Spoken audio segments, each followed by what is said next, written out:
ഇത് കോതമംഗലം പിടവൂരിലെ റഷീദ്. കയ്യിൽ ഓട്ടോറിക്ഷയുടെ സ്റ്റിയറിംഗ് ആണെങ്കിലും മനസ്സു നിറയെ മണ്ണും കൃഷിയുമാണ്. വെറും 11 സെന്റ് സ്ഥലം മാത്രം സ്വന്തമായുള്ള റഷീദിന്റെ വീട്ടുമുറ്റത്തേക്ക് ചെന്നാൽ ആരും ഒന്നമ്പരന്ന് പോകും.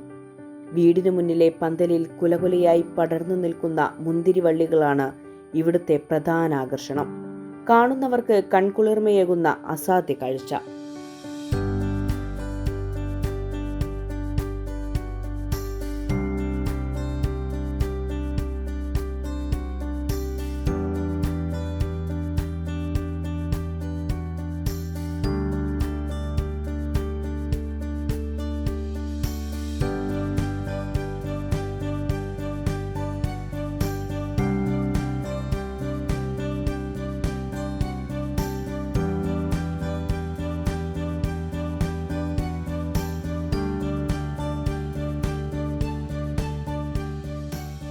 എന്നാൽ മുന്തിരിയിൽ മാത്രം തീരുന്നില്ല റഷീദിന്റെ കാർഷിക വിപ്ലവം.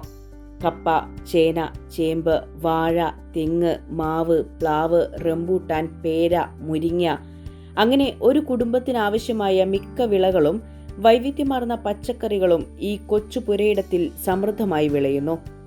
ഓട്ടോ ഓടിക്കുന്നതിനിടയിൽ ലഭിക്കുന്ന കുഞ്ഞു ഒഴിവു സമയങ്ങളാണ് റഷീദ് ഈ കൃഷി പരിപാലനത്തിനായി മാറ്റിവെക്കുന്നത്. ചെറുപ്പം മുതലുള്ള കൃഷിപ്രേമവും വിഷമില്ലാത്ത നല്ല ശുദ്ധമായ ഭക്ഷണം കഴിക്കണമെന്ന ആഗ്രഹവുമാണ് റഷീദിനെ ഈ മാതൃകാ കൃഷിയിടം ഒരുക്കാൻ പ്രേരിപ്പിച്ചത്. അതെ, എനിക്ക് കൃഷികളോട് ചെറിയ താല്പര്യങ്ങളുള്ള ആളാണ്. പിന്നെ ഓട്ടോ ഓടിച്ചാണ് ജീവിതം പോണെ. എനിക്ക് 11 സെന്റ് സ്ഥലമാണ്. അതിൽ ഞാൻ മുന്തിരി മുതൽ ഫലവൃക്ഷങ്ങൾ മുതൽ മാവ്, മുന്തിരി, റംബുട്ടാൻ, കടപ്ലാവ്, പേര, ചാമ്പ എന്ന് വേണ്ട എല്ലാ തരം ഫലവൃക്ഷങ്ങളും, പിന്നെ അതുകൂടാതെ കപ്പ, മഞ്ഞൾ,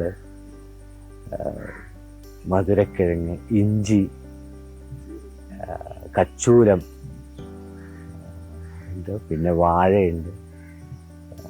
വാഴ കൊല്ലൊന്നും വെട്ടാറായില്ല. പിന്നെ ചെടികൾ എൻ്റെ വാപ്പായിട്ട് മുതൽ കൃഷിയോട് താല്പര്യം ഉണ്ടായിരുന്നു. അങ്ങനെ ഒരു വരുമാനമല്ല, നമ്മുടെ വീട്ടിലാവശ്യത്തിനുള്ള പച്ചക്കറികളും കാര്യങ്ങളും എല്ലാം നമുക്ക് ഇതിൽ നിന്ന് തന്നെ നമുക്ക് കിട്ടും. അതുകൊണ്ട് ഒരു എൻജോയ്മെൻ്റാണ് ഞാൻ ഉദ്ദേശിക്കുന്നത്. ഞാൻ എൻ്റെ വൈഫും കൊച്ചും എല്ലാവരും സഹായിക്കും. റഷീദ് വിളയിച്ചെടുക്കുന്ന ഈ ജൈവ ഉൽപ്പന്നങ്ങളുടെ ഗുണം റഷീദിന്റെ കുടുംബത്തിന് മാത്രമല്ല നാടിനും ലഭിക്കുന്നുണ്ട്. റഷീദിന്റെ ഈ അധ്വാനം ഇന്ന് നാടിനാകെ വലിയൊരു അഭിമാനമായി മാറിയിരിക്കുകയാണ്. എൻ്റെ പേര് കരീം എന്നാണ്. എൻ്റെ അയൽവാസിയാണ് റഷീദ്. പുള്ളി ഓട്ടോയാണ് പുള്ളി തൊഴിലെങ്കിലും പുള്ളി നല്ല ഒന്നാന്തരം ഒരു കൃഷിക്കാരനാണ്. ഞങ്ങൾക്ക് വീട്ടിലേക്ക് ആവശ്യമുള്ള ഒട്ടുമിക്ക സാധനങ്ങളും റഷീദിൻ്റെ കയ്യിൽ നിന്നാണ് ഞങ്ങൾ വാങ്ങി ഉപയോഗിക്കുന്നത്. മുരിങ്ങാക്കോലൊക്കെ ധാരാളമായിട്ടുണ്ടാകുന്ന ഒരു പ്രത്യേകതരം മുരിങ്ങ തന്നെയുണ്ട്. പിന്നെ ഏറ്റവും പ്രധാനം സ്കൂൾ കുട്ടികളെ ഉൾപ്പെടെ വന്ന് ഇവിടെ ഭയങ്കരമായിട്ട് സന്ദർശിക്കുകയും പുള്ളി ഓരോ കൊല അവർക്ക് ഫ്രീ ആയിട്ട് ഇങ്ങനെ പറിച്ചു കൊടുക്കുന്ന ഒരു സ്വഭാവക്കാരനാണ് പുള്ളി.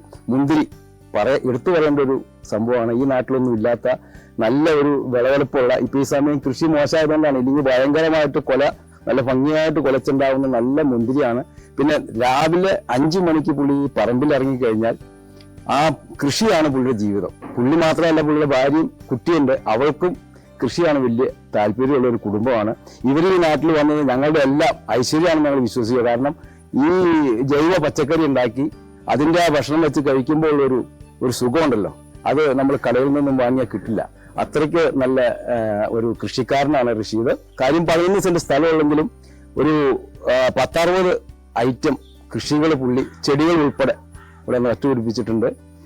ഒരു മാതൃകാ കർഷകനായിട്ടുള്ള അവാർഡിന് അർഹതപ്പെട്ട ഒരാളാണ്. പിന്നെ ഭൂമി കുറവായതുകൊണ്ട് എന്തോ കൃഷിഭവനൊന്നും അത്ര ശ്രദ്ധിക്കപ്പെടുന്നില്ല എന്ന് എനിക്ക് തോന്നുന്നു. എനിക്ക് ഒരു അവാർഡിന് അർഹമായ ഒരു കൃഷിക്കാരനാണ്, കൃഷി ജീവിതമായിട്ട് കണക്കാക്കുന്ന ഒരു വ്യക്തിയാണ് റഷീദ്. അധ്വാനിക്കാനുള്ള മനസ്സും ഉറച്ച ഇച്ഛാശക്തിയുമുണ്ടെങ്കിൽ വെറും 11 സെന്റ് സ്ഥലത്തും സമൃദ്ധിയുടെ മാതൃക തീർക്കാമെന്ന് തെളിയിക്കുകയാണ് ഈ ഓട്ടോറിക്ഷ ഡ്രൈവർ.